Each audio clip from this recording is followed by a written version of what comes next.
잠깐! 최준영입니다. 다양한 지식을 연결해서 큰 이야기를 만들어내는 경험. 어디서? 위즈덤 칼리지에서 함께 하시죠.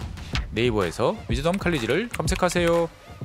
우리 설탭과 함께 우리 아이들의 성적을 조금 더 아이들이 열심히 하는데 성적이 안 오르는 경우에 조금 더 도움 줄 수 있도록 한번 생각해 보시는 거 어떨까 싶습니다. 자, 그러면 우리 주식 투자자분들의 과외 선생님 같은 우리 박근영 부장님 어서 오십시오. 네, 안녕하세요. 네, 반갑습니다. 안녕하세요. 네. 자, 오늘 시장 전체적인 그림 한번 그려보고요. 섹터별로 나눠서 한번 살펴보도록 하겠습니다. 네, 미국 증시는 차익 실현 매물이 일부 출회되면서 소폭 하락하긴 했지만 말씀하셨듯이 내용 자체가 그렇게 나쁘지는 않았던 시장이기 때문에 그래도 이제 한국 시장이 시작하면서 3포인트 정도 상승하면서 시작을 했습니다. 미국 증시는 태양광과 에너지 관련주 중심으로 급등세가 나왔는데요. 아침 국내 시장도 S-오일이나 OCI 등의 강세 출발이 보였습니다. 개인들이 현선물 매수가 유입됐고요. 외국인들은 시작할 때 현물이 소폭 매수였고 기관은 현선물 매도로 대응을 출발했습니다. 외국인들이 현물 매도세로 잠시 전환하면서 특히 코스닥 쪽은 아침부터 거세게 매도세가 외국인들이 나왔고요. 다만 이제 오전장만 놓고 보면 외국인들은 코스피 200 중심으로 매수세가 일부 보였다는 겁니다. 그러니까 대형주는 어느 정도 조금은 사는 쪽으로 외국인들이 포지션을 잡았고요. G7이 이제 우크라이나 38조 원 규모 지원 소식이 전해지면서 재건 기대감이 역시 건설기계 업종에 긍정적으로 작용했고, 우크라이나 대통령이 지금 전체적으로 겨울까지 전쟁을 좀 끝내고 싶다 이렇게 말을 했다고 전해져요. 개인적인 바람이겠지만은 얼마나 힘들겠습니까? 글로벌리 지금 다들 빨리 전쟁이 좀 끝나기를 원하는데 그렇게 전해지기도 합니다. 코스피는 견조한 미국의 실물 지표에도 불구하고 이제 침체에 대한 경계 그리고 단기 차익 실현에 대한 부담감 상존하면서 방향성이 코스피가 부재한 분위기가 나왔습니다. 외국인들의 선물 매수가 이어지면서 주가지수 선물이 강세가 유지됐고요. 코스피가 2,420포인트까지 장중에 상승세를 보였는데 전체적으로 보면은 경기 민감주 강세가 지속되면서 전기전자 업종에 대한 약세가 약간 특징으로 보였습니다. 코스닥은 말씀드렸던 외국인 매도세가 거세지면서 코스피 대비 상대적으로 약세 흐름이 계속 나타났는데 원달러 환율 같은 경우는 침체에 대한 경계 심리 쪽에 보합권에서 계속적으로 등락을 보였던 하루였습니다. 다만 이제 시장 막판에 외국인 선물 매수세가 재유입되면서 이제 전체적으로 시장이 약간 다시 들어올리는 분위기가 나타났는데 이 막판에 이제 중국 증시가 발개 위에 적극적인 경기 부양 정책 그리고 경기 회복 자신감 언급을 나타나면서 중국 증시가 상당히 좀 상승 전환을 하는 모습도 보였습니다. 전체적으로 자동차나 태양광, 전자업종 중심으로 중국 시장의 반등세가 강하게 나타나는데 이 자동차나 가전 등의 소비 촉진을 하는 정책을 상당히 강조를 했고요. 사막이나 황무지 지역에 대형 풍력이나 태양광 기지 건설을 확대하겠다 이렇게 중국이 또 발표했고, 인프라나 제조업, 하이테크 기술과 관련된 시설 투자 확대 그리고 6월 30일 날 상하이의 디즈니랜드의 정상 운영을 하겠다라는 발표도 나타나면서 전반적인 중국 시장의 흐름이 나쁘지 않았습니다.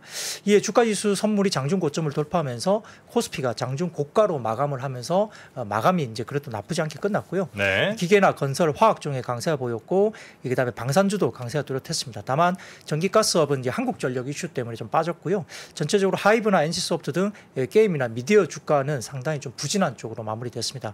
코스닥은 역시나 기관 매물이 출회됐지만 건설주 관련된 부분들이 강세를 보였고 오락, 문화나 음식료, 담배 쪽이 약세를 보였던 하루였습니다. 네. 오늘 이벤트가 있습니까? 네, 한국 시간 11시 정도입니다. 오늘 밤에. 밤 11시. 네, 미국의 6월 컨퍼런스 보드 소비자 신뢰 지수 발표가 예정되어 있다고 알려지는데요. 이전치가 106.4 그리고 이번 전망치 가이던스가 100.9니까 소비자 신뢰 지수는 이제 여러 가지 경기에 대한 이슈를 좀 볼 수 있는 부분인데 이 중요 주체인 소비자들의 경기 전망이 어떻게 나올지 좀 봐야 될 것 같고요. 조금 나쁘게 나온다 하더라도 오히려 페드의 금리 인상 경로가 좀 천천히 갈 수 있다 이렇게 또 해석할 수 있거든요. 이거 설문조사예요? 그렇습니다. 신뢰 지수니까요 아무래도. 예. 소비자들이 경기를 어떻게 보느냐 그래서 100보다 좋으면 지금보다 낫다. 그러겠죠. 100보다 이하면 지금보다 좀 안 좋다 이렇게 본다는 거죠. 그래서 너무 좋게 나오면은 오히려 이제 금리 인상 경로가 오히려 더 악재로 느껴질 수 있기 때문에 조금 주춤하게 나오는 것이 시장에 그렇게 나쁘진 않을 것 같다 생각은 드는데 또 너무 나쁘게 나오면 또 안 좋잖아요. 침체로 간다고 볼 수 있으니까. 근데 이거는 어쨌든 좀 참고할 만한 지표일 것 같습니다. 기대보다 약간 낮게 나오는 게 어떨까 전망을 해보고요. 자, 그럼 섹터별로 하나하나씩 살펴보겠습니다. 네, 뭐 역시 원전입니다. 뭐 지금 현재 정부의 원전 수출 의지가 상당히 강하고요. 윤석열 대통령이 지금 나토 회담을 앞두고 있고 영국 총리와도 이제 예당을 하고 있죠. 그리고 이제 지금 장관도 지금 체코나 폴란드 방문이 예정되어 있으면서 어쨌든 원자력 관련된 수출권과 관련된 기대감을 높이고 있습니다.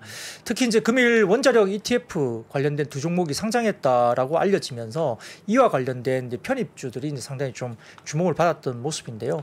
이 가치투자클럽이라는 모 사이트에서 이제 이렇게 정리한 게 있어서 한번 가져와 봤습니다. 표를 한번 가져와 보시면 이게 하나로라는 ETF하고 그다음에 킨덱스라는 ETF 뭐 두 가지인데요. 여기 보면은 이제 노란색이 돼 있는 게 두 개의 ETF에 동시에 편입된 종목인데 대부분 종목들이 대부분 다 이제 같이 편입을 대부분 다 하고 있는 거거든요. 그래서 이 순서로 이렇게 딱 줄을 세워져 있는 것은 시가총액 대비 편입 금액 비율 상으로 이제 이렇게 높은 것 중심으로 이렇게 순서대로 이렇게 줄이 서 있습니다. 그래서 종목들이 뭐 오르비텍이나 BHI, 뭐 우리기술 뭐 이런 종목들 쭉쭉 나와 있는데 대부분 다 이렇게 ETF 관련된 상장 종목이 나오다 보니까 여기에 결국은 편입을 할 수밖에 없잖아요. 그래서 수급적으로도 지금 여러 가지 시기적으로도 이렇게 맞물리면서 종목들이 오늘 어느 정도 주목을 받았던 하루였습니다. 네, 원전 쪽 그리고 정유 이쪽도 괜찮았습니까? 네, 최근에 뭐 유가가 다시 이제 110달러 선 쪽으로 좀 올라오는 분위기인데요. 최근에 이제 에콰도르에서 반정부 시위로 이제 원유 생산이 중단될 우려가 있다 이렇게 뉴스가 알려지고 있는데 이게 유가 인상과 뭐 정부 경제 정책에 대한 항의하는 반정부 시위 때문에 뭐 2주 정도 이게 시위가 지속되고 있다고 합니다. 여기에 따라 지금 에콰도르가 4월까지 일평균 48만 배럴 정도의 원유를 생산했는데 이 중에 65%를 수출하는 과정에서 지금 이제 시위 때문에 제대로 이제 원유를 생산하고 못하는 거죠. 그리고 이제 리비아 같은 경우도 지금 2주 전부터 반정부 시위 때문에 원유 생산을 중단하고 있는데 평소에 일간 한 120만 배럴 정도 생산을 하고 있는데 이게 네. 10% 이하 수준인 10만 배럴 수준까지도 빠졌다고 합니다. 그래서 상당히 좀 원유 생산이 좀 안 되고 있는 상황이고요. 더군다나 지금 G7 같은 경우는 이제 러시아산 원유 가격에 상한제를 도입하는데 이게 완전히 러시아산 원유를 갖다 아예 막아버리면은 유가가 급등할 수 있잖아요. 러시아도 원유를 공급하는 국가니까. 그래서 그걸 아예 막지는 못하고 또 실질적으로 지금 여러 가지 부분에서 이제 러시아산 원유를 이렇게 우회적으로 좀 구매하는 국가들이 있죠. 특히 이제 인도나 중국 같은 경우는 이제 러시아산 원유를 또 사고 있습니다. 여기에 따라서 여기에 대한 어떤 정책적으로 실패했기 때문에 결국은 원유 가격 상한제를 도입하면서 이제 여러 가지 부분을 좀 이야기를 하고 있는데 일정 금액 이상의 러시아 원유를 수송하는 유조선에는 선박보험이나 이런 것들이 가입이 필요한데 이것들을 좀 못하게 하는 거죠. 그래서 금융 서비스를 제공하지 못하게 함으로써 실질적으로 이제 러시아 원유 수출량을 좀 줄이겠다 이렇게 이야기 나오고 있는 겁니다. 그래서 원유 수출로 거두는 수익은 어느 정도 제한하면서 시장에 또 원유는 그래도 공급을 해주는 이런 효과를 가지려고 하는 것 같은데요. 네. 근데 전체적으로 보면은 이제 에너지 관련주 뭐 S-오일이나 뭐 GS 뭐 이런 종목들 보면은 최근에 이제 복합 정제 마진 쪽이 특히나 이슈가 되고 있습니다. 특히 배럴당 6월 넷째 주 싱가포르 복합 정제 마진이 배럴당 29.5달러, 그러니까 최고 기록이거든요. 거의 30달러 육박합니다. 이게 제가 알기로는 뭐 정확한지 모르겠습니다만 이게 정유사들이 BEP 정도 수준에 들어가는 것이 정제 마진이 한 5달러 정도 수준이면 BEP 수준을 넘어가는 기준으로 제가 알고 있는데요. 이게 지금 30달러까지 거의 치솟고 있기 때문에 이런 부분에서 실적이 상당히 좋을 수 있다 이렇게 됩니다. 이 관련 집계를 뭐 집계하기 시작한 2000년도 이후에 가장 높은 수준으로 알려져 있고요.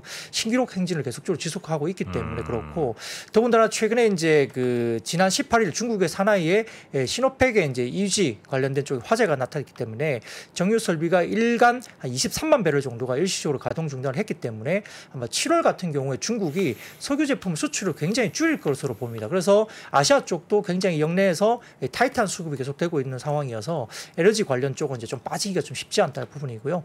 SK이노베이션이나 S-오일 관련된 2분기 실적도 이 부분 때문에 참 좋다 이렇게 보고 있는데 근데 이제 이게 정제 마진이 이렇게 급등하다 보니까 이제 피크아웃 논란도 있을 수 있잖아요. 그래서 주가가 생각보다 탄력적으로 막 움직인다기보다는 오히려 이 부분들 때문에 신재생 쪽으로 수급들이 좀 쏠리는 모습이 보인다 이렇게 해석할 수 있겠습니다. 네.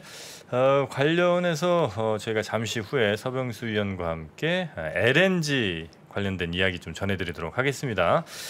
자, 그리고 태양광 이쪽은 어떻습니까?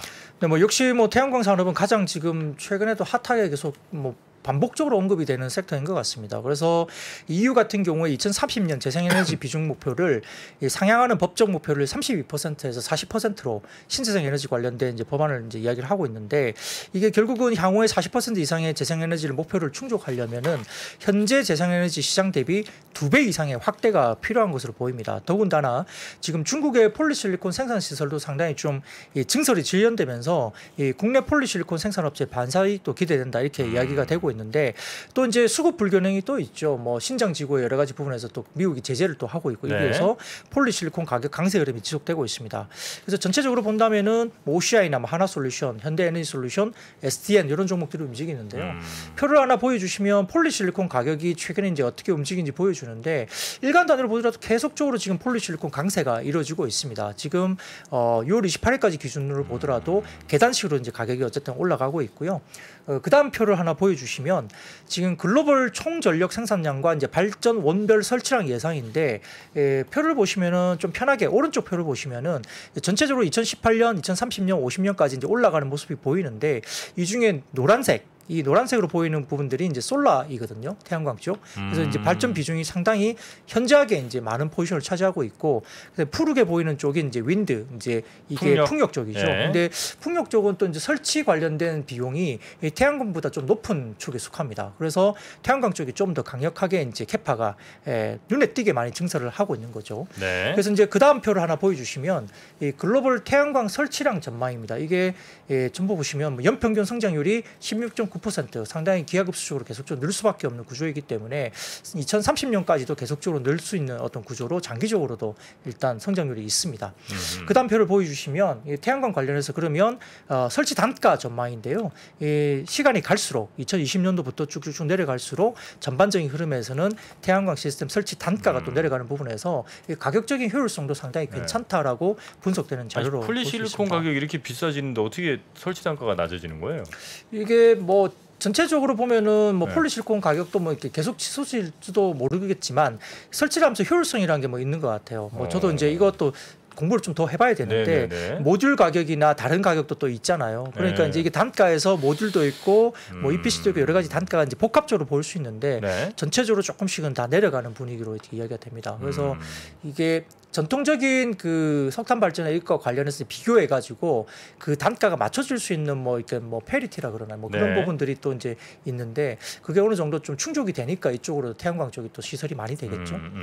그 다음 표가 이제 있습니다. 하나 마지막 표인데요. 네. 이게 국가별 태양광 설치량 순위를 보면은 작년 기준입니다만은 보면은 역시나 중국이 압도적입니다. 그 글로벌리 지금 중국 쪽의 태양광 설치가 압도적이기 때문에 아무래도 중국 쪽의 태양광 설치와 관련된 이 캐파가 어떻게 나오느냐 부분인데요. 맨 왼쪽부터가 중국, 미국, 그렇죠. 일본, 인도, 독일 이런 순으로 가는군요. 네, 그렇습니다. 그래서 이게 뭐 중국을 따라가기가 상당히 좀 압도적이기 때문에 쉽지 않은데 중국 쪽의 설치량이 사실은 올해 연초에 중국 정부에서 가이던스로 줬던 설치량보다 현재 지금 진행되고 있는 설치량이 훨씬 더 많은 걸로 알고 있거든요. 그만큼 이제 지금 중국 쪽에서 태양광 쪽의 설치를 루프탑을 포함한 여러 가지 부분에서 상당히 강조를 하고 있기 때문에 제가 좀 전에 모두에서 이제 지금 오늘 시황 말씀드릴 때 중국 쪽에서 발개위에 쪽에서도 풍력과 그다음에 태양광 쪽에 상당히 방점을 두고 강조를 했다 말씀드렸잖아요. 그 부분이 이제 지금 여러 가지 시장에서도 영향을 좀 미치고 있는 것이 아닌가 싶습니다. 네. 태양광 관련해서 풍력은 같이 좀 같습니까? 네, 역시 뭐 똑같이 뭐 EU 집행위원회 뭐 에너지 관련된 신재생 에너지 비율을 늘린다 뭐 이게 당연히 이제 그 이슈가 똑같은데요. 또 이제 백악관이 이제 23일 날 동부 해안 11개 주와 해상 풍력 발전을 확대하기 위한 업무 파트너십을 맺은 이런 이슈가 하나 있었습니다. 그래서 바이든 행정부가 친환경 에너지 수단을 확장함으로써 이제 기후 변화에 대응하는 친환경 정책의 일환 이렇게 나타내고 있는데 역시 이제 뭐 시설물 조성에 필요한 특수 선박 지원의 방안도 마련될 예정이기 때문에 풍력 또한 이제 재생 에너지 흐름을 타고 이제 오늘도 괜찮았죠. 그래서 CS 베어링이나 뭐 유니슨, 뭐 CS 윈드, 효성중공 이쪽도 움직였는데 그러면서 사실은 전력 설비 관련주들도 같이 움직였거든요. 네. 관련주로서는 이제 LS 일렉트로닉이나 뭐 효성중공, 뭐 전선 관련 이쪽도 같이 움직였는데요. 전반적으로 지금 대체 에너지 관련된 쪽에 이 밸류 체인들이 대부분 돌아가면서 조금은 반응을 하는 분위기입니다. 자, 그리고 엔터도 한번 살펴보죠. 근데 이제 하이브가 특히 이제 오늘 조금 이슈가 있었죠. 이 30일 86만 3,209주의 보통주 보호여수 물량 기간 만료가 있기 때문에 오버행과 관련된 이슈가 이제 불거진 겁니다. 그래서 이제 발행된 보통주 중에 2.1% 달하는 물량인데 이 하이브가 이제 미국 종합 미디어 기업인 이티카 홀딩스를 인수하는 과정에서 이제 주요 주주로 올라섰던 이타카 홀딩스. 예, 근데 우리가 알고 네. 있죠. 그러니까 스쿠터 브라운과 저스틴 비버, 뭐 아리아나 그란데 이런 이제 아티스트들이 보유한 주식입니다. 그래서 뭐 그 사람들도 이제 단가가 있다 보니까 이제 이렇게 지금 현재 하이브 단가에 팔기는 조금 쉽지 않지 않나 이런 이야기는 있는데요. 아무튼 이제 보유여수 물량이 이제 만료가 다가오니까 오버행에 대한 이슈가 또 있는 거죠. 실제 이제 팀 활동을 잠정 중단한 BTS가 이제 멤버 제이홉이 이제 솔로 앨범을 이제 내는 것으로 이제 알려지고 있는데 아마 7월 1일 성공개곡인 모어 이렇게 선보이고 난 다음에 15일 날 이 솔로 앨범 잭 인 더 박스라는 전곡을 공개할 것으로 예정되어 있습니다. 근데 아마 이제 멤버들의 솔로 활동 발표에도 불구하고 이제 단체 활동을 못 한다 이런 것들이 이제 불거지면서 주가가 이제 여전히 지지부진한 상태인데요. 이제 역시나 이제 병역 문제도 또 여전히 이제 여론에 여러 가지 뭐 이야기가 있습니다. 그래서 전체적으로 지금 뭐 윤석열 대통령은 여론에 따라 이제 관련 규정을 고칠 수 있다라고 언급을 했지만 지난 24일 병무청은 약간 좀 다른 의견을 냈습니다. 이 BTS뿐만 아니라 뭐 젊은 청년에 대한 병력은 공통적인 것이다 이렇게 입장을 내놨기 때문에 약간 좀 부정적인 뉘앙스죠. 그래서 이게 병역법 개정안이 국회에서 통과되지 않은 경우에는 네. 올해 당장 입대하는 뭐 어떤 그런 이슈가 발생할 수 있는데 휴가가 뭐 1993년생이라 그러고요. RM과 제이홉이 94년생 그리고 B와 지민이 95년생 그리고 정국이 97년생 이렇게 차례차례로 이렇게 나이가 있습니다. 그래서 93년생부터 97년생까지. 그렇죠. 그러다 보니까 이제 전반적으로 좀 입대해야 될 시기가 다가오고 있는 상황이라 완전체 활동까지는 최소 한 2, 3년까지 걸리지 않을까 시장은 그렇게 보고 있기 때문에 다소 좀 이 부분이 이제 역시나 완전체 활동이 안 된다면은 네. 시장에 대한 가이던스가 좀 낮아진다 이런 부분들이 좀 불거지고 있는 것 네. 같습니다. 93년도에 군복무하셨다고 봐야 되겠죠, 우리 부장님. 뭐 아니죠. 93년에는 그쯤 제가 네. 그 대학생이었. 아, 군대가 그렇죠. 직전입니까? 아 그렇죠. 직전입니다. 아, 예. 그렇습니까? 예. 네. 저는 비슷하게 갔다 오신 것 같습니다. 그러면. 네, 제가 군을 조금 천천히 갔다 왔습니다. 늦게 갔다 오셨구나. 예, 예, 아무래도 뭐 여친 문제도 좀 있고 하니까. 뭐 좀 복잡했죠. 네, 예. 알겠습니다. 그래서 하이브 역시 군대 문제가 여전히 중요하게 작용한다. 역시 뭐 그 멤버들 특히 이제 BTS에 아무래도 좀 의지하는 부분이 좀 크다 보니까 역시 주가에도 많은 영향을 좀 이 군대 문제가 좀 주는 것 같습니다. SM 같은 경우는 뭐 누가 군대 간다고 이 정도까지 영향 주지는 않을 텐데 그죠? 그게 이제 언제나 문제가 되는 건데 네. 이슈가 되는 건데 이제 BTS가 워낙 영향이 크고 이제 올해 하이브가 한 2천억 중후반 정도를 벌 수 있을 것 같아요. 갑자기 하반기에 BTS가 활동을 그만두지 않으면. 근데 이제 추정치들이 낮아지고 있는데 문제는 내년이에요. 내년은 아무튼 개별 활동을 하든 아니면 진짜 다 군대를 가든 많이 추정치 낮춰야 됩니다. 내년에는 그러면 제가 볼 때는 한 30% 정도는 BTS가 이제 벌었거든요. 거의 한 제가 볼 때 한 7,800억 이상을 그 BTS가 이제 수익을 냈다고 보면 네. 올해 하이브가 이제 한 3천억 가까이를 번다. 만약에 예를 들면 BTS가 활동을 중단하지 않고 네. 그럼 내년에는 한 2천억 초반까지 밀리는 거잖아요. 어쩔 수 없이 물론 다른 데서 뭐 이타카 홀딩스에서 뭐 어디든 메이크업을 해도 그러면 이제 시장은 이제 고민하겠죠. 내년도 실적에 대해서 밸류에이션을 하면 근데 지금 6조잖아요. 그럼 내년에 2천억 번다 그러면 지금도 30배인 겁니다. PER이 내년도 네. 기준으로. 네. 그래서 이 30배라는 숫자가 되게 편한 건 아닌 거죠. 만약에 작년 같은 장이었으면 작년에 뭐 NFT든 뭐 아무튼 뭐 메타버스든 굉장히 그런 어떤 소위 말하는 성장성의 베팅을 많이 줬을 때고 작년 가을만 해도 근데 지금은 뭐 메타버스 얘기하는 순간 뭐 무슨 소리 하냐 하잖아요. 네. 네, 지금은 뭐 그 진짜 몇 개월 만에 바뀐 건데 NFT 세상이. 얘기하면 바로 주가 하락이죠. NFT 뭐 하는 거죠? 이제 이런 얘기 하는 거죠. 요새 주식하는 메이저들끼리 NFT 얘기하는 순간 특히 기관 투자가들이 진짜 더 보수적이에요. 네네. 예, 일단 뭐 코인도 그렇지만. 아. 근데 여기서 이제 30배를 우리가 지킬 수 있는 문제가 되는 거죠. 그래서 6조라는 시가총액이 저는 여기서 엄청 무너지기도 쉽지 않겠지만 PR 30배라는 걸 이제 하이브를 30배, 20배 가야 된다고 보긴 어렵지만 문제는 얘가 이러니까 다른 엔터주들도 업사이드가 지금 답답한 겁니다. 왜냐하면 JIP가 지금 한 28배 정도 되거든요. 네. 그럼 JIP가 하이브보다 더 줘야 되냐 멀티플을. 이런 이게 갑론을박이 있는 거죠. 그러니까 JIP가 단 한 번도 하이브보다 더 받아본 적이 없어요. 상장 이후에. 그렇기 때문에 얘가 지금 상단을 막아버린 겁니다. 하이브가. 그러다 보니까 SM은 2분기 어닝이 좋지만 얘도 좀 오늘 같이 빠진 거고 전체적으로 엔터가 같이 묶여가지고 지금 움직이는 그런 좀 답답한 흐름이 좀 있는 것 같아요. 근데 이제 PB 입장에서 좀 궁금한 게 기관의 뷰를 봤을 때 네.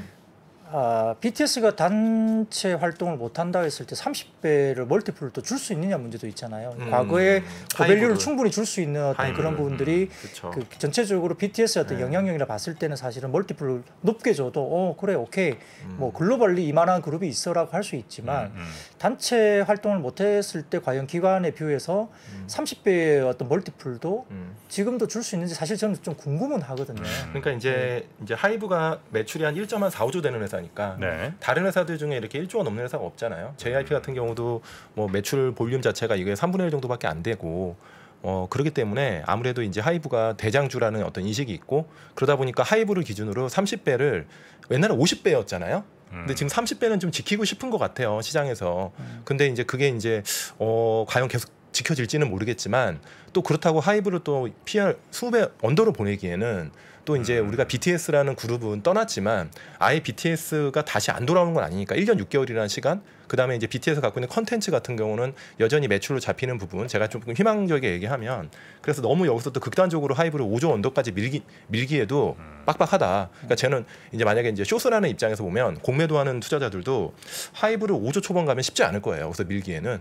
근데 또 6조가 넘어가면 30배 뭐 말씀처럼 BTS 그룹 빠졌을 때 이거 내년 어닝 2천억 지킬 수 있나? 네. 막 이제 이런 고민들. 근데 문제는 JYP, SM, YG까지 넘어가는 거죠. 네. 얘네들을 과연 그러면 25배를 줘야 되나? SM은 20배, JYP는 28배, YG는 지금 24배 되거든요. 네. 그럼 얘네들 왜 20배 지켜야 되지? 이런 얘기가 나와버리니까 지금 엔터가 굉장히 고민스러운 어떤 섹터가 네네네. 돼버린 거예요. 예전보다 그 폭이 많이 좀 줄어든 것 같네요. 예를 들면 그 하이브도 뭐 20조냐 30조냐 이 사이에서 많이 싸웠다면 지금은 이제 5조냐 6.5조냐 이 사이에서 이제 막 치열하게 싸운다 이거죠. 20조요? 20조 안 갔었나? 아유, 20조. 그렇게 20조까지는 안 갔습니다. 네. 네네네네. 네. 아, 네, 10한 5조 아, 정도까지 그래요? 네. 그때 한참 그 NFT랑 그때 하이브가 뭐 이렇게 막 컨텐츠 공개하고 그러니까 그러면서 네. 그때 이제 뭐 그 멀티플을 예를 들어서 뭐 40배냐 50배냐 이렇게 이제 싸울 때 그때는 50배 줬죠. 음. 네, 그때는 이제 20조 보고 내년에 4천억 번다. 네, 올해 4천억까지 벌 수 있다. 50배 주고 20조 가야 된다는 논리였고. 근데 지금은 뭐 이제 그 요연한 거죠. 네. 그러니까 이제 이렇게 보시면 돼요. 근데 약간 오해하시는 게 이제 투자하시는 개인 투자하시는 분들이 야 그때 그러면 너희들 사기친 거 아니냐 그러는데 물론 그때 잘못 본 거예요. 애널리스트들이 매니저도 그렇지만 근데 그 당시는 그렇게 줄 수 있는 환경이었던 거죠. 금리도 완전 제로 금리였고 그 다음에 충분히 BTS가 군대 가는 것까지 지금 염두에서 밸류에이션 하기에는 아직 정해진 게 없잖아요. 그러다 보니까 이제 숫자들을 그렇게 넘버들을 그렇게 적어놓다 보니까 네. 그 모델에서는 그렇게 나와버린 겁니다. 네. 물론 틀린 거죠. 그 네. 틀렸다는 부분에 대해서는 애널리스트 분이든 매니저든 겸허하게 그거는 반성하고 다시 모델을 만져서 물론 숫자를 바꾸는 거겠죠. 그러면서 이제 다시 추정치나 이런 것들을 좀 더 현실감 있게 바꿔야겠죠. 네. 그것도 근데 이제 저도 이제 PB 입장에서 이 주식을 만약에 누군가가 산다고 물어보시면 선이 안 나가는 게요. 추정치가 안 나오는 거예요. 개별 활동했을 때 얼마를 벌 건가를 우리가 감이. 가물을 할 수가 없잖아요. 그러니까 이게 뭐 감익에 대한 부분들은 뭐 방향은 당분간 그럴 것 같은데 그러면 개별 활동을 어떻게 할 때 그 개별 활동에서 또 얼마나 벌지를 알 수가 네네. 없으니까 이게 뭐 지금 멀티플 30배 아니면 뭐 25배 받아서 적당하다 생각하더라도 이 추정치에 대한 그게 너무 힘들어 버린 거죠. 어닝이. 그러니까 이게 주가가 싼지 비싼지를 사실은 좀 가늠하기가 네. PB 입장에서 좀 힘들더라고요. 그러니까 고객들한테 이게 쌉니다 비쌉니다 말하기는 좀 쉽지 않고 네. 당분간 손이 안 나가는 거죠. 주가는 확실히 절대적으로 밸류에이션 비싼 거고 근데 이제 BTS 완전 제거하고 이제 본다고 하면 근데 그 사실 말씀하신 것처럼 추정치 자체가 매우 어려운 거예요. 애널리스트 분들도 과연 BTS로 어느 정도에까지 이익을 버는지에 다 추정치가 다릅니다. 그러다 보니까 좀 지금 주가 변동성이 엄청 큰 거예요. 어떨 때는 10% 급락했다가 어떤 날은 또 한 5, 6% 올랐다가 그러니까 엔터도 최근에 막 반등할 때는 엄청 세게 반등하잖아요. 빠질 때 네. 많이 빠지고 지금 다 그런 겁니다. 네. 자, 엔터까지 좀 살펴봤고요. 다음 업종 뭐 볼까요? 네, 역시 좀 약간 아이러니한데 신재생 에너지 관련주가 좋으면 사실은 전통적인 석탄 관련된 주가 별로 안 안 좋아야 되지 않을까 생각을 할 수 있습니다. 네. 왜냐하면 전통 석탄이 사실은 없어져야지 신재생이 올라오는 거잖아요. 근데 오히려 이제 자원개발 종합상사 이게 석탄 관련된 이런 연관된 종합상사 쪽이 상당히 괜찮습니다. 왜냐하면은 이게 표를 하나 가져왔는데 지난번에도 이제 몇 번 설명드렸지만은 이 유럽과 미국의 천연가스의 이제 다이버전스가 나온다는 거죠. 결국 이게 이제 거꾸로 가는 거잖아요, 가격이. 그러니까 이게 미국의 프리포트 LNG 터미널 화재 때문에 뭐 3개월 이상 이 미국의 천연가스가 유럽으로 수출이 안 되는 상황. 그러니까 미국 쪽은 재고가 쌓이고 유럽은 이제 받아들여야 될 천연가스가 이제 비싸더라도 못 가져오는 상황이 되니까 유럽 쪽의 천연가스 기준은 빨간색으로 보시면은 막 치솟고 있죠. 근데 이제 미국 쪽의 천연가스는 오히려 빠지고 있잖아요. 이런 부분들이 상당히 좀 희한한 상황이 생겨버렸습니다. 그래서 이 독일 같은 경우에 전력업체들이 이 가스 공급 위기 속에 석탄 화력 발전을 재가동을 한 대비를 하고 있다 이렇게 나오는데 결국은 이제 천연가스 사용량을 줄이고 석탄 발전을 단기적으로 늘리면서 자국 내 전력업체들이 석탄 화력 발전소 재가동에 주력을 할 것이다 이렇게 이야기가 나옵니다. 그래서 네.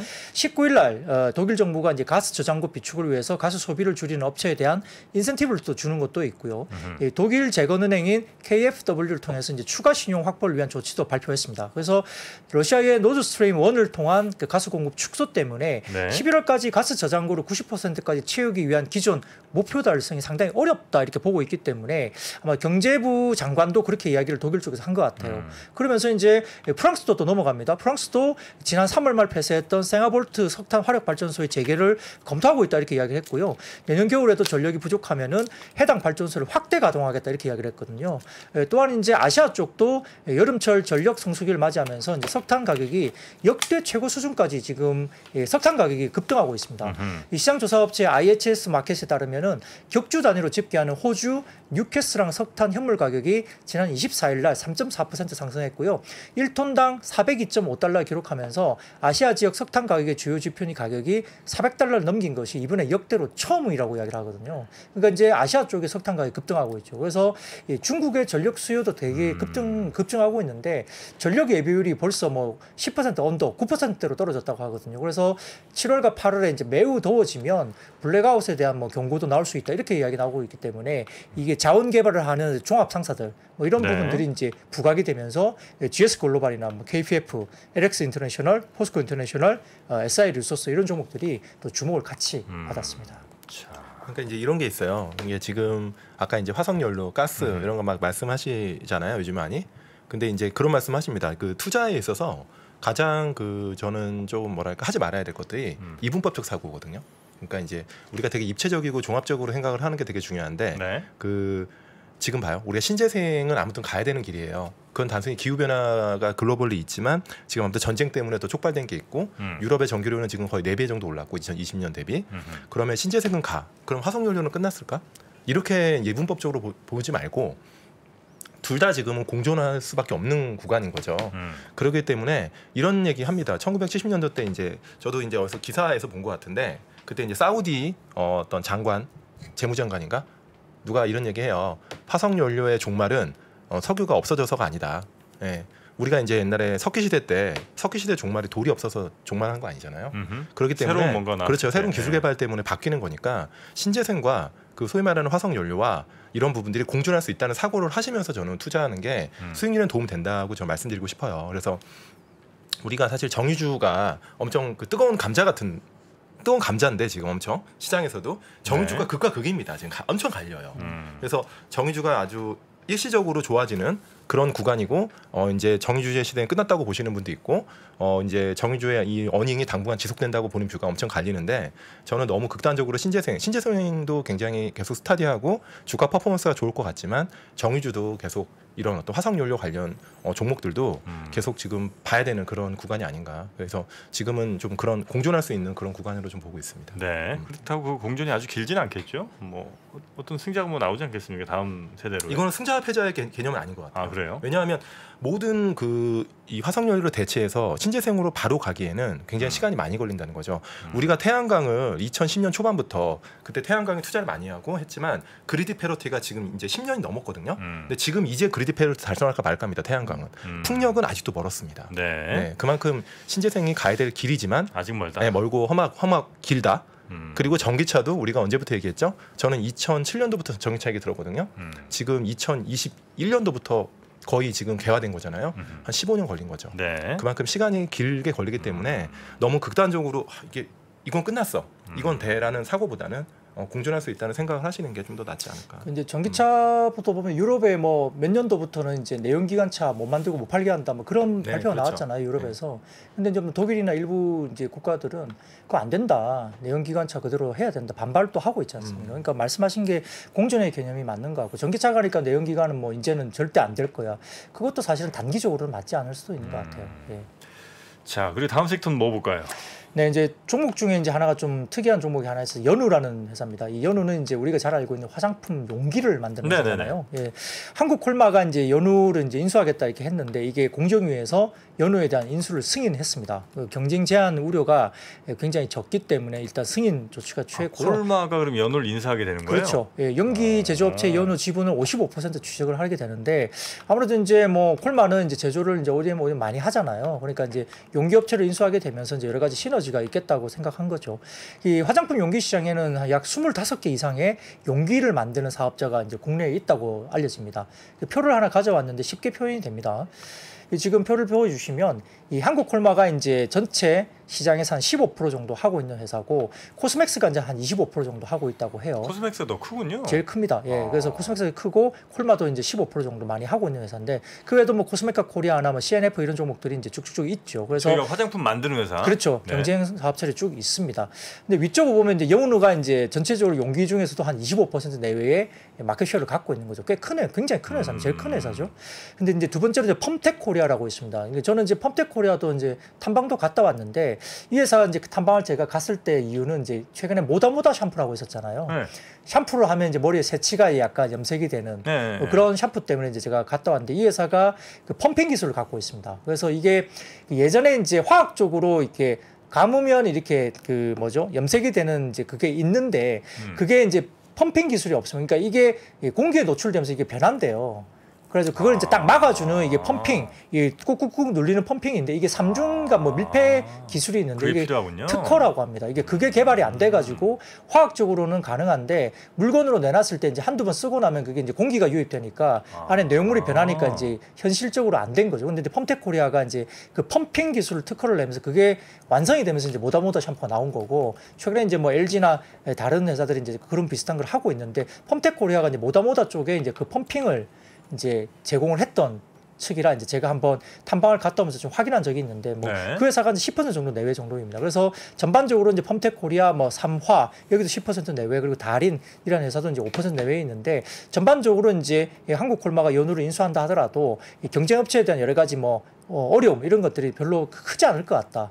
이제 이렇게 이제 설명이 되면서 일단 경쟁 사업체들의 대체 구매선이 충분히 존재한다는 과정에서 이제 연우를 이제 인수 승인을 내줬고 그러면서 장중에 연우가 급등했죠. 굉장히 급등했고요. 종가도 거의 한 10% 가까이 이제 올라가면서 올라왔는데 아무튼 뭐 이런 부분에서 이제 일부 화장품주 가운데 오늘 약간 특징적인 이슈가 있고요. 한국 콜마 같은 경우는 이제 국내 사업과 뭐 이노엔 쪽의 선전 때문에 아마 2분기 영업이익이 약 300억 정도까지 추정이 되면서 전년 동기 대비 한 38% 성장할 것으로 이야기가 되고 있어서 콜마도 주가가 최근에 많이 빠졌는데 같이 연결해서 한번 스타디를 한번 해보는 것도 괜찮을 것 같습니다. 네. 자 그리고 다음 지금은 네. 약간 좀 그래요. 좀 화장품이 왜 웃고 있지? 연우 그 웃겨가지고 그 엽기적인 그녀 연우라고 누가 하셔가지고 좀 웃긴데 그 화장품이 지금 전방이 너무 안 좋아요. 전방이 지금 너무 안 좋아서 연우 오늘 많이 올랐지만 좀 뭐랄까 조금 밸류에이션 보시고 투자 이제 상황 보시고 투자하셔야 될 것 같아요. 중국 수출 얘기신 거죠? 중국도 문제고 일단은 전방이라고 하면 이제 연우가 이제 많이 이제 핵심 고객들이 있잖아요. L사도 있고 A사도 있고 아모레랑 뭐 LG 다 둘 다 안 좋습니다. 지금 상황이. 그러다 보니까 매출이 YY 좀 빠질 거예요 많이. 이번에 아마 6.18 중국의 행사였나요? 그때 탑 10에 국내 브랜드가 하나도 안 들어간 걸로 40위권 안에 제가 기억하기론 2007년, 2010년 후반 제가 운영하면서 그게 하이라이트 된 게 한 2010년도 초반부터였거든요. 처음이에요. 네, 그러니까 거의 10위권에서 아예 안 보이는. 우리나라 아니요, 40위권에도 없었어요. 그러니까 40위 안에도 못 든 건 처음이에요. 그만큼 빨리 우리나라 브랜드에 대한 지우기가 혹은 뭐 사람들 사이에서 이제 인식이 낮아지는 지우기라기보다는 잊혀진 거예요, 그냥? 에스테레오도나 로레한테 밀린 거죠. 그러니까 우리가 중국 시장은 한국한테는 이미 이니스프리는 망했다는 표현은 그렇고 구조조정을 했고 이니스프리라는 브랜드가 아모레퍼시픽이 제주 아일랜드를 이용해가지고 굉장히 잘했거든요. 그 약간 깨끗한 청정함의 미로. 근데 결국에는 중저가 브랜드는 중국에서 안 통한다. 왜? 금방 따라하니까. 중국의 로컬 브랜드가 금방 캐치업한 거예요. 그러면 결국에 할 수 있는 거는 하이엔드 브랜드인데 그게 이제 후나 설화수인데 지금 경쟁이 로레알과 에스트로더거든요. 네. 근데 지금 중국인들이 그쪽으로 가버리는 거죠. 걔네들은 점유율을 잃지 않고 있습니다. 오히려 조금씩 더 개인하거나.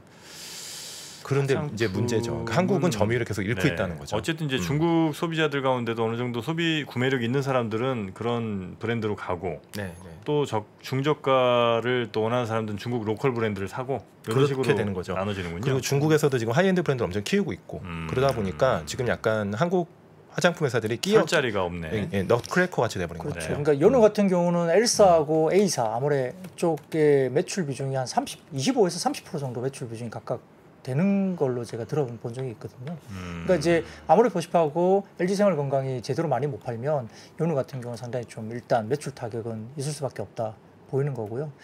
뭐 그나마 이제 뭐 브랜드사들은 당연히 지금 너무너무 힘들죠. 그래서 화장품 관련된 업종은 손이 잘 안 나가는 게 맞고 전체적으로 지금 그나마 이제 OEM, ODM 쪽이 이제 조금 이슈가 있었던 게 이제 뭐 지금도 그렇다고 해서 뭐 전체적으로 OEM, ODM도 손이 안 나가지만 그나마 이제 화장품 기본법이 이제 중국에서 약 30년 만에 개정됐는데 그게 중국의 로컬 업체들, 영세한 업체들이 되게 많은데 기본적인 뭐 설비라든지 여러 가지 어떤 절차에 관련된 어떤 그걸 갖추지 못하면 못하게 막는 중국의 로컬 법이거든요. 그게 이제 화장품 기본법이 30년 만에 바뀌었는데 그러다 보니까 우후죽순으로 생겼던 중국 로컬 업체들 뭐 아주 이제 낮은 어떤 그런 쪽에 업체들이 이제 OEM, ODM을 이제 찾을 수밖에 없죠. 그래서 상대적으로 뭐 OEM, ODM 사의 어떤 그런 것들이 좀 좋아진다 이런 게 상반기까지는 좀 있었어요. 연초에. 근데 이제 그것도 전체적인 업황에 대한 분위기가 안 좋으니까 화장품 섹터가 별로 힘을 못 쓰고 있는 건 맞습니다. 네. 자, 그리고 영화 관련된 섹터 한번 좀 살펴볼까요, 끝으로? 네, 뭐 최근에 이제 콘텐츠의 중앙도 갑자기 주가가 좀 많이 빠져가지고 이 빠지는 이야기들을 조금 제가 찾아봐도 사실 좀 왜 빠지는지 특별하게 뭔가 이슈가 나온 것이 없어서 제가 좀 잘 모르고 아직은 뭐 파악이 안 되고 있습니다. 근데 전체적으로 지금 영화 개봉작들에 대한 부분에 대해서 이제 뭐 손익분기점 이런 것에 대한 자료가 있어서 한번 가져와 봤는데요. 지금 범죄도시 두 번째 이야기 같은 경우는 이제 제작비가 한 130억 정도가 들었다고 합니다. 선판매나 부가판권 실적을 감안하면 손익분기점이 약 한 200만 명 정도 내외로 추정이 되거든요. 범죄도시 거의 1000만 들지 않았어요? 1120만 명, 그래요? 예, 뭐 대박 1100만 나온 넘었습니다. 거잖아요. 예, 그래서 이 1편 같은 경우는 제작비가 70억 정도 수준이었는데 그렇다 보면 지금 130억 정도의 제작비를 놓고 본다고 하면은 아마 이제 제작사와 투자 배급사가 각각 한 400억에서 450억 정도의 순이익을 거둘 것으로 예상됩니다. 그래서 범죄도시 두 번째 제작사가 빅펀치 픽처스, 그다음에 홍필름, 그다음에 BA 엔터테인먼트. BA 엔터테인먼트는 이제 컨텐츠를 중앙 계열사이고요. 투자 배급사는 ABO 엔터테인먼트와 메가박스 중앙 플러스 M, 이게 컨텐츠를 중앙이거든요. 네. 그래서 이제 이렇게 해서 일단 범죄도시 두 번째를 가지고 보면 이 관련된 컨텐츠를 중앙이 일단 그 수혜를 받는다 볼 수 있겠고요. 마녀 두 번째 이야기도 누적 관객 수가 아마 6월 27일 기준으로 아마 229만 명 정도인데 손익분기점이 200만 명 정도로 이야기가 됩니다. 그래서 일단 BEP는 넘었다인데 이 그 제작사 같은 경우는 지금 금월이라는 영화사 금월이라는 제작사가 있습니다. 거기가 제작을 했는데 여기가 뉴의 자회사 스튜디오 NU가 영화사 금월의 지분 40% 보유하고 있거든요. 그래서 추가적으로 계속적으로 상영이 이루어진다면 이제 이것도 손익으로 들어올 수 있는데 투자 배급사는 또 뉴입니다. 마녀 두 번째 이야기. 네. 그리고 이제 다가오는 개봉작들의 제작비를 점검해 보면은 7월 20일 날 개봉하는 외계 플러스인 같은 경우에 투자 배급사가 CJ ENM인데 제작비가 200억. 그리고 7월 27일 한산 용의 출연 같은 경우도 롯데컬처웍스인데 이게 이제 롯데쇼핑이거든요. 이 제작비가 280억입니다. 탑건도 당연히 롯데쇼핑이 지금 이제 배급을 하고 있습니다. 지금 최근에 탑급이 잘 오르고 있죠. 그리고 8월 3일 날 비상선언 같은 경우도 투자 배급사가 이제 쇼박스 제작비가 250억. 8월 10일 헌트 같은 경우도 메가박스 중앙 플러스 M인데 이쪽도 제작비가 205억이거든요. 그래서 전반적으로 배급사 같은 경우는 손익분기점을 넘어야지 수익이 되니까 상당히 이걸 잘 보셔야 되고요. 이 영화 같은 경우는 뭐 어떤 영화라도 뭐 어쨌든 흥행이 되면 관객 수에 따라 이제 수익이 좋아지는 구조인데 CGV가 사실 손이 잘 안 나가잖아요. 재무 구조나 뭐 해외 대외법인 쪽의 이슈 때문에 손이 잘 안 나가고 그 외에 뭐 롯데쇼핑이나 그다음에 우리가 알고 있는 뭐 컨텐츠를 중앙 2개 정도가 이제 이 메가박스나 그다음에 롯데시네마를 갖고 있지 않습니까? 이 부분에서 여러 가지 이제 이슈가 좀 될 수 있는데 아무튼 7, 8월에 이제 극장가 최대 성수기이기 때문에 손익점 돌파 여부를 좀 파악하는 것도 앞으로 좀 필요할 것 같습니다. 네, 그러니까 알겠습니다. 이제 우리가 코로나 전에 전체 극장을 갔던 분이 한 2억 한 3천 명 돼요. 코로나 전에 1년에 네네. 그러니까 국민 한 사람당 한 4편 정도 봐요. 네. 글로벌리 가장 많이 보는 겁니다. 한국이. 우리나라가, 예. 이렇게 4편씩 보는 나라가 없어요. 그만큼 할 게 없는 거야. 예, 술 먹고 영화 보고 없잖아요. 근데 과연 팬데믹 끝났어요. 이제 만약에 끝났다고 가정에 아직도 지금 마스크 쓰고 다니지만 네. 내년도에 2억 4천 넘을 것 같습니까? 정말? 저는 쉽지 않을 것 같거든요. 그게 뭐냐면 물론 이제 뭐 이런 우리가 소위 말하는 넷플릭스 같은 OTT. 디바이스 안에서 보는 예. OTT 그런 것도 있지만 이제 물론 좋은 영화들은 극장에서 저도 보고 싶은데 그 정도 콘텐츠 계속 뒷받침돼야 되냐 쉽지가 않은 거죠. 근데 문제는 오늘 제이콘 주가가 이렇게 어제 오늘 안 좋은 거 극장이 아니에요. 극장이 문제가 아니라 그러니까 이 회사가 갖고 있는 구조적인 문제점들이 오늘 기관들을 굉장히 열받게 한 거죠. 그러니까 뭐죠? 기관들이 사실은 제이콘을 많이 갖고 있는 기관들이 좀 있습니다. 몇 개 기관들이. 근데 2분기 실적을 보면 이제 제이콘이 드라마에서 적자 폭이 가늠하기 어려워요 지금. 적자 왜냐하면 폭이? 왜요? 왜냐하면 지금 드라마라는 게 이제 사실은 수익이 따박따박 나오는 비즈니스잖아요. 스드처럼 넷플릭스나 팔아서. 근데 제이콘은 작년부터 한 2년 동안 되게 많은 제작사들을 인수합니다. 드라마 중소형 제작사를 많이 인수를 해서 키운 거예요. 네. 그래서 이제 1년에 한 2, 30편 만드는 회사가 됐는데 중요한 건 이제 드라마라는 거는 감가상각을 해야 됩니다. 무형자산 감가상각. 왜냐하면 우리가 드라마를 만들잖아요. 그럼 더 이상 그 드라마를 보지 않아. 더 이상 수익화가 되지 않아. 그럼 그걸 상각 처리해야 돼요. 이제 그런 부분에 이익 추정이 안 된다는 거죠. 안 되는 부분이 있고 그다음에 두 번째 장도 어려운데 이제 전환사채가 한 2천만 주 정도 있어요. 제이콘이. 그래서 그것도 지금 한 4만 원 기준 한 1,000억 정도 되고 세 번째는 최근에 제이콘이 이제 종이의 집을 개봉을 하기 전에 이벤트 드리븐으로 들어온 매수가 있는데 제가 볼 때는 신용으로 들어오신 분이 많은 것 같아.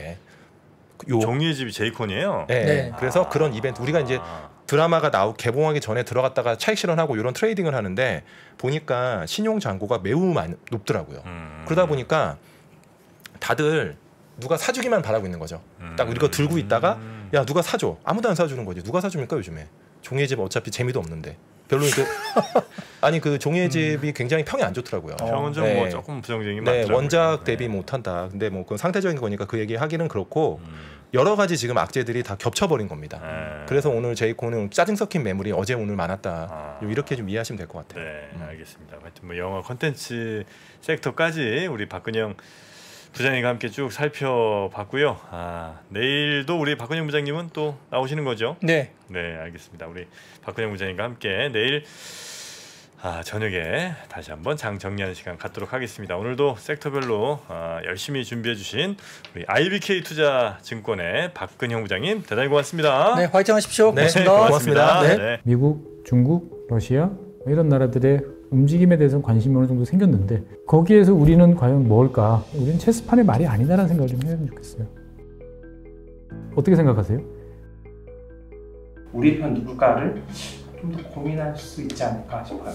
뒤집어 질문을 해보면 그러면 아시아에는 우리 친구가 있을까요? 제가 지구본 연구소 진행하면서 사실은 되게 마음에 걸리는 이만한 짐이 하나 있어요. 우리 옆에 있는 동남아를 내가 모른다. 우리가 처해 있는 아시아라는 지역을 자꾸 방관하고 유럽이나 미국의 어떤 시각에 맞춰가지고 그런 이제 개별적인 지식 이런 것들이 묶여가지고 큰 흐름들을 만들어내는 이야기, 그런 경험.